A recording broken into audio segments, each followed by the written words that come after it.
they went to the camps, and to this nigun we will greet Mashiach. Welcome to Prism of Torah with Rebbe Saf Aaron Prisman, engaging Divrei Torah, packed with stories and practical insights. Find us wherever you get your podcasts or at prismoftorah.org.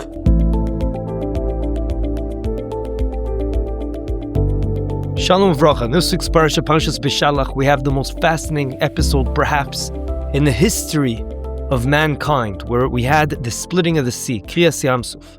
However, I want to zoom into the scene preceding that, and that is when Klal Yisrael are running away from the Egyptians and the Egyptians are running after them. When Klal Yisrael look back at the Mitzrim, at the Egyptians when they're running after them, it refers to the Egyptians in singular form, as it says, V'hinei Mitzrayim nosea achareim. Nosea, not nosim, singular form. Rashi alludes to this point, and in one of his answers, he quotes a Mechilta and says, because the Egyptians were going together, and he describes it as being belev echad keish echad, with one heart and like one person. However, the question that screams out is, how come when the pasuk later on in Parashat Yisro, where we have the 10 Commandments, right before Klal Yisrael got the Torah, then we're dwelling also in unity. And it says it also in singular form, as it says, Vayachon Sham Yisrael, and they dwelled there. But the word Vayichan Sham Yisrael, Vayichan is singular. It doesn't say Vayachanu, it says Vayichan. So Rashi also alludes to that, and quotes also a Mechilta. And over there, it says the same idea, but it describes it as exactly in the opposite order of the words. Instead of saying, like it said by the Egyptians, Belev echad, keish echad, it says, keish echad belev echad, as if they're one person with one heart. Why does Rashi flip the order? What is this teaching us? Before we try to answer this question, which the Avnei Nezer asks, I want to share with you a Gemara. The Gemara in Brachos 56b, Daf Nun Vav Amud Beis, teaches us that one who sees a pot or birds or a river in a dream, then all those are signs of shalom. Now we know that shalom, peace, also represents the idea of peace, harmony, also shleimus, which is something complete. And we also know that shalom is very important, as the last Mishnah in the Shas, in Masechet Uktzin, says that the vessel by which we can hold and get the bracha, abundance from HaKadosh Baruch Hu, is having peace, being united together, which is why it's so matim that we were united before we got the Torah. And that's why it's very important for us to understand, how do we reach this idea? What does shalom truly mean, and how do we get to there?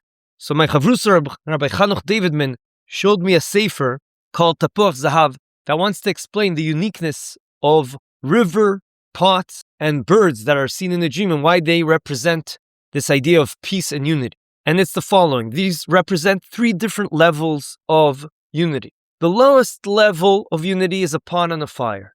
Why? We know the fire burns below and the water boils above. Each element knows its role. They're working as partners, it's true. But that's only thanks to the common goal. But they still remain clearly demarcated and separate. This is the type of unity the Egyptians had. They are running after Klal Yisrael. They're not really like one person. They're only like one person. They're not mamish one person. They are more as if they're one person, but just because they have a common goal, a very external reasoning from their being united to chase after Bnei Yisrael. That was the unity Mitzrayim achieved, meaning they just had one heart, a shared goal to destroy the Jews. That's why they were like one person, but only like. Hence, the Lev Echad came first. They're like one heart, and therefore, as if they're one person, but in essence, all they had is one heart. Now, let's see birds. Birds, when they fly, you see them in the sky flying, they represent a higher level of unity. They're still individuals, different entities, but in perfect formation, synchronized perfectly. The harmony is unbelievable. We're in awe when we say Marabu Masech Hashem when we see them flying together. However, they're still distinct. But the even higher form of unity is the river. The river represents the highest level, says Tapuchei Zohav. Why?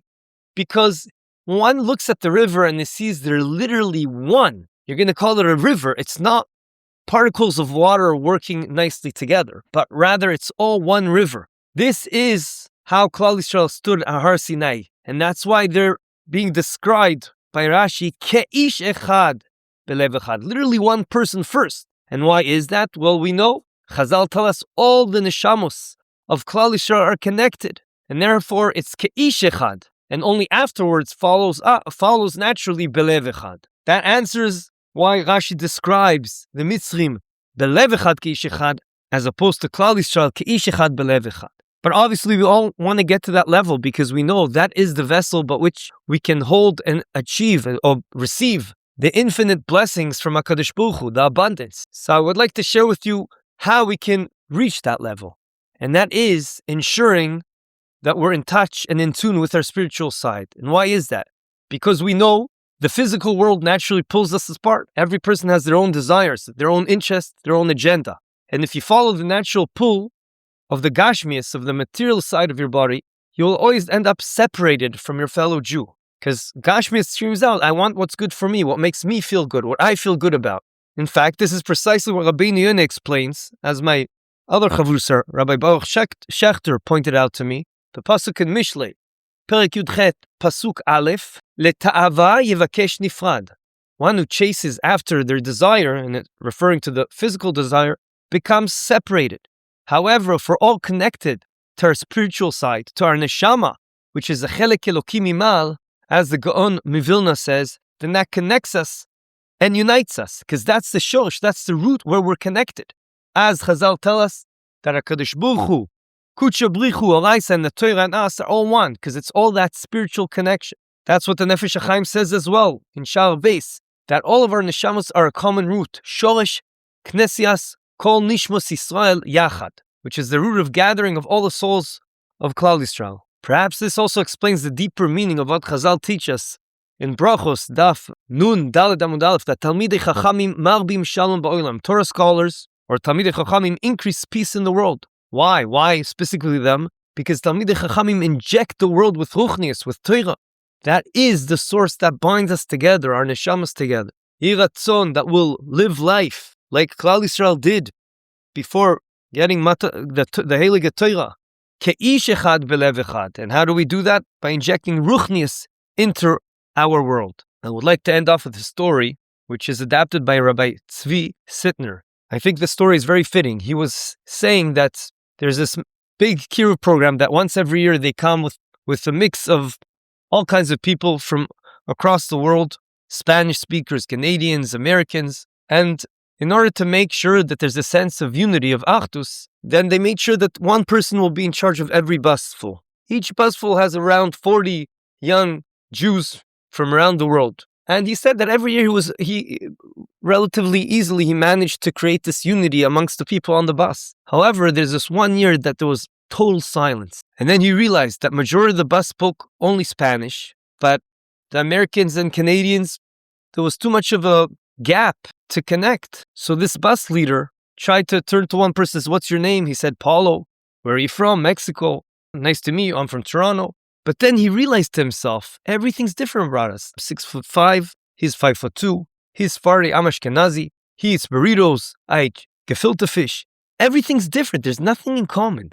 But then HaKadosh Baruch Hu, he says, put in his mind to ask the following question. He says, Paulo, tell me something. Where's your grandmother from? And he said, Poland. He said, oh, that's interesting. Mine too. Which city? Lodz. Oh, mine too. That realization changed everything. Yes, Pablo on the surface was completely different culture, different everything. But, he said to him, our grandmothers were probably neighbors, cooking gefilte fish together, speaking Yiddish together in Lodz. The only difference between us is which boat our grandmothers boarded. Yours landed in Mexico, mine landed at Ellis Island. But really, indeed, we are the same family. This changed the atmosphere in the bus, and everyone became friendly. Everyone started talking, even though they couldn't understand every word. But everyone started bursting in tears, realizing that they're all connected.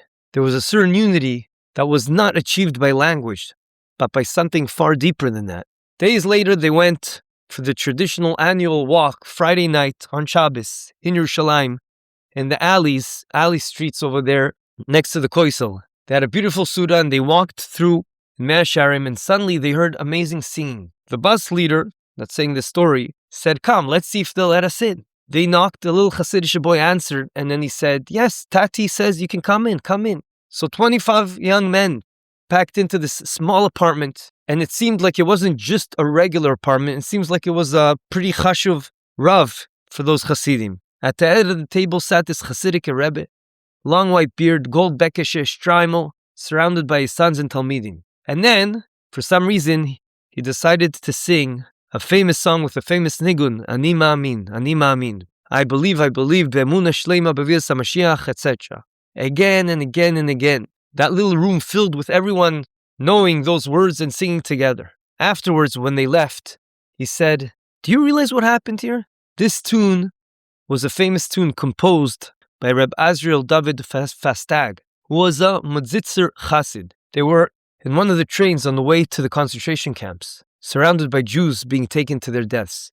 He composed this melody of faith, of emunah, and he said, whoever can bring this nigun to the Modzitzer Rebbe will receive half of my olam haba." 2 young men jumped from the train. One died, and one survived and delivered the song. The Rebbe said, to this nigun, they went to the camps, and to this nigun we will greet Mashiach. And then this bus leader looked at the group and he said, I don't think he chose this song with no reason.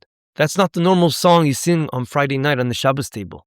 He looked at all of us. He saw we're different people, we're different cultures. We seem so different, so divided. But he wanted to make sure we understood this idea that we are all united in our neshamas. As Klal Yisrael when Har Sinai, Ki'ish echad, belev echad. Have a good Shabbos. This concludes another episode of The Prism of Torah. Thank you for tuning in today. We hope you enjoyed it and learned something valuable. If you did, please subscribe to the podcast and give a 5-star rating. You can also find this podcast wherever you get your podcasts or our own website, prismoftorah.com, where we have a full archive of all our past episodes. We would like to thank Yona Vefa for the recording equipment and Eli Podcast Productions for handling all our post-podcast productions. Join us next week for another enlightening conversation on The Prism of Torah.